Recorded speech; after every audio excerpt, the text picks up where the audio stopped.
Seluruh warga binaan LP Kuala Simpang dipastikan telah menerima vaksinasi dosis ketiga. Kepastian ini tercapai setelah Badan Intelijen Negara atau BIN menuntaskan pelaksanaan vaksinasi di LP Kuala Simpang pada Rabu 13 Agustus 2022.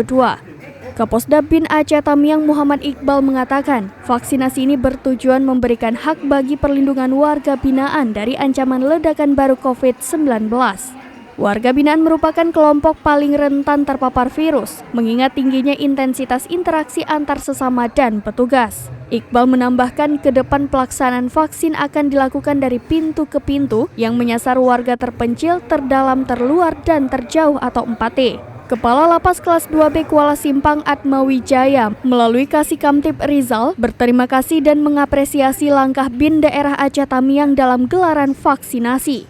Rizal mengatakan, sebelumnya dari sejumlah 478 napi yang ada di Lapas Kelas 2B Kuala Simpang, hanya 108 orang yang telah divaksin dosis ketiga.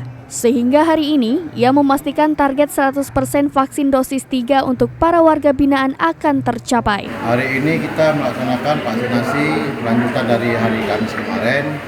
Jadi hari ini ada 102 orang yang kita vaksin ketiga booster.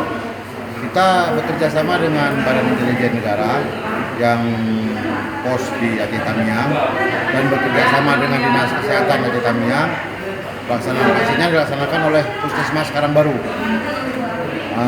Warga binaan sangat antusias dalam pelaksanaan vaksin ini dan mereka mengucapkan terima kasih kepada Bapak Presiden, Bapak Kepala BIN. Mereka berkirim salam.